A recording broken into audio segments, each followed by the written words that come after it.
guys, it's Carol. How are ya? I'm doing really good. Oh, Andy, no. I had two black eyes, but they're about gone now.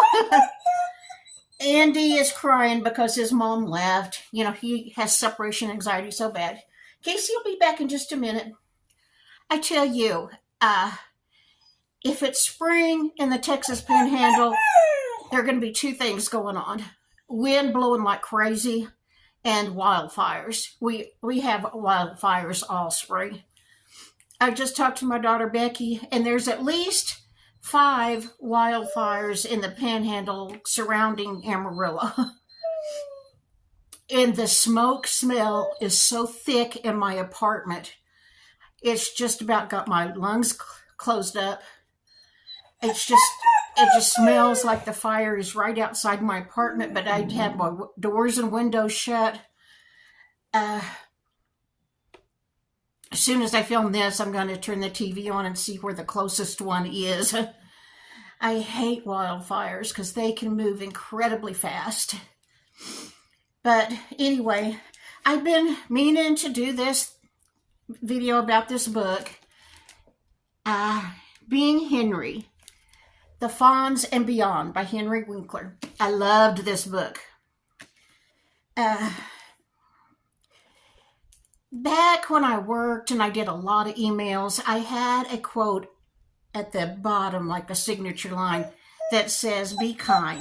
Everyone you meet is fighting a hard battle." And I credited Plato because that's what I had seen somewhere. Plato didn't say that first. Plato didn't say it at all, I don't think. And as far as we know, it was first mentioned. I'll stick something in here, right here. Okay, I looked it up.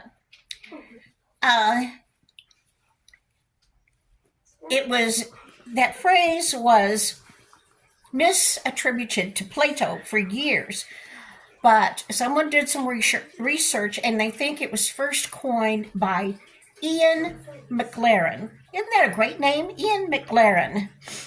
A Scotsman who wrote a book in the 1890s. Ian McLaren was the pen name of Reverend John Watson.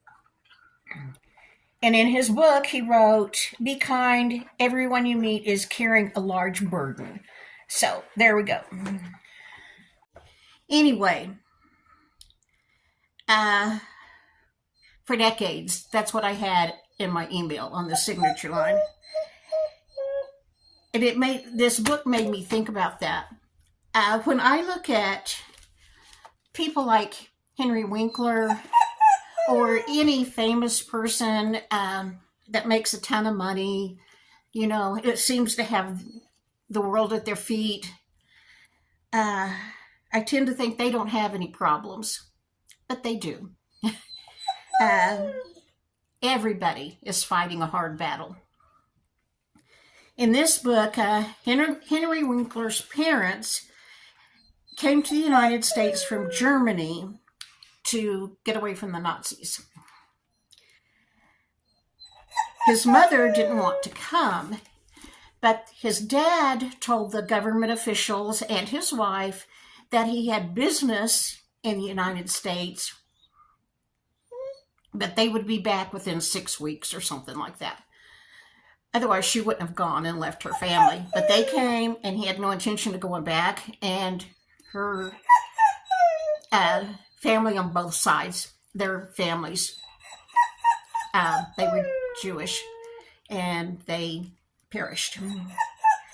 But anyway, Henry and his sister and his parents lived in New York City, and his sister was older. Henry had a horrible time at school, just horrible. He couldn't seem to read. He couldn't do math. He just struggled. And at the time, nobody knew what was the cause. They thought he was lazy. And his parents had a nickname for him. It was a German phrase, but its English meaning is dumb dog. That's what they called him all the time. It was dumb dog. because he just, school was just torturous for him. When he was 34, he discovered that he's dyslexic. But all through his life, he's had a hard time not being able to read.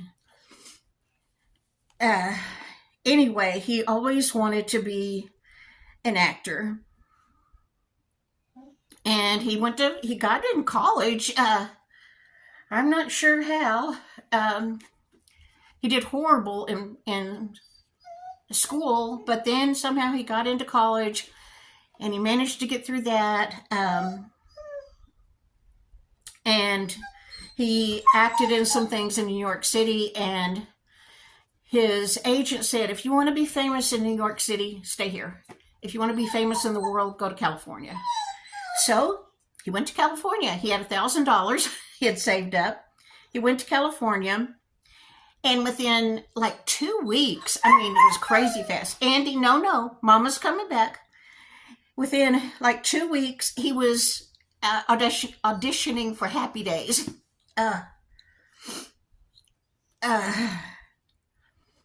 And he got that, and that series ran forever. And then after Happy Days, he couldn't get another job acting because he was so typecast as the Fonz. But he produced some things, he directed some things.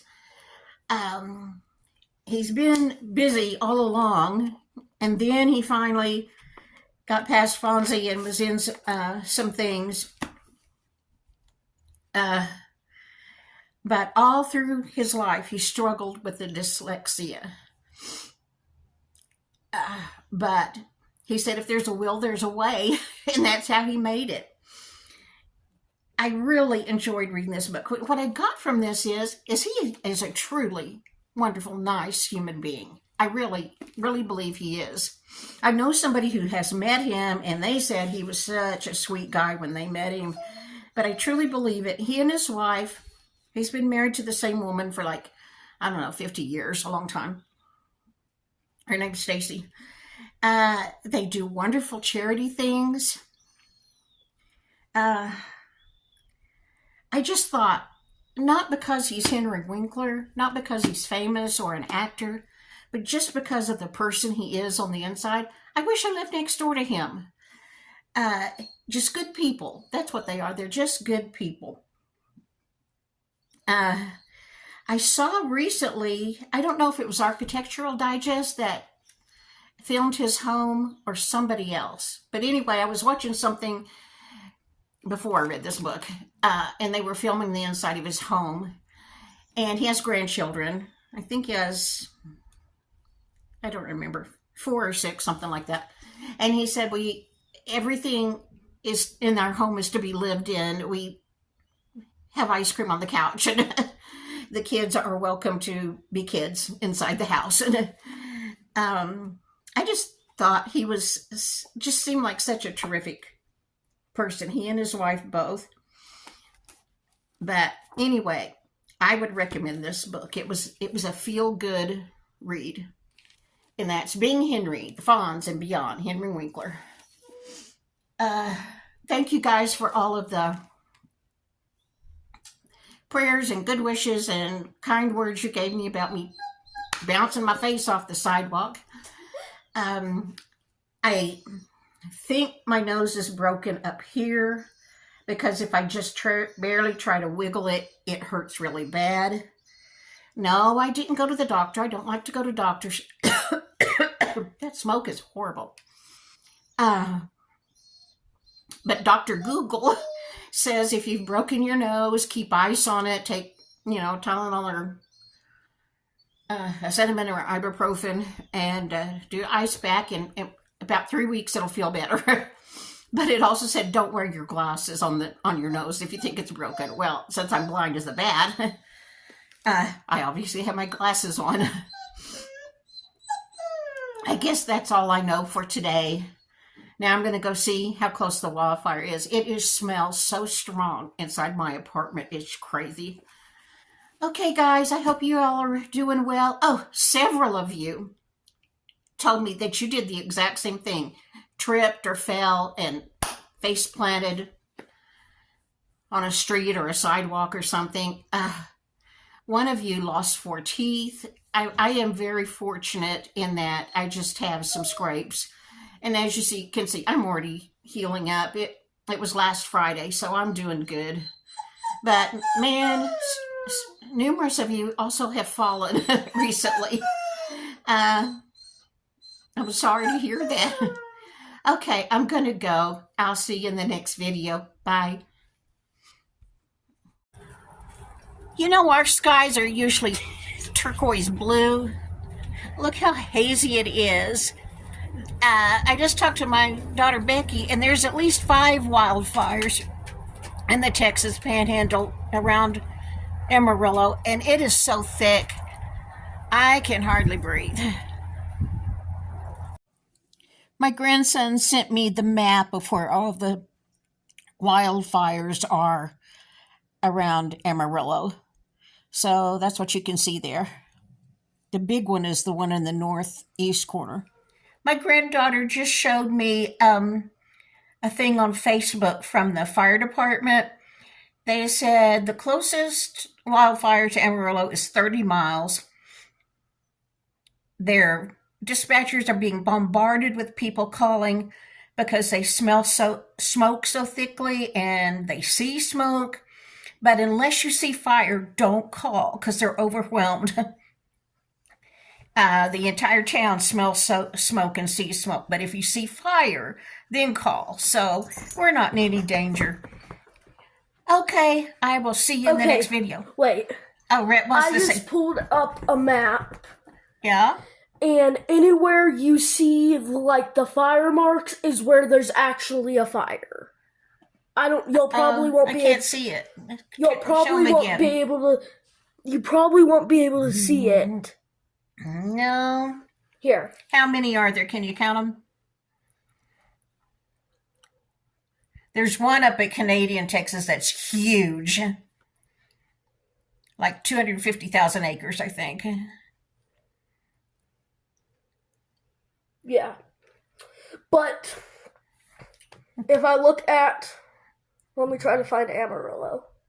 Amarillo, there is 4 near us, and one of them is by North Fork Red River. One's by the Red River. The closest one to us is near Claude. Yeah, that's just this way from us, not that far. Okay, thank you, Rhett. That's the update for the weather conditions in Amarillo, Texas. And here's an update from just a few minutes ago. An out-of-control wildfire is threatening Texas Panhandle towns and forcing some residents to evacuate.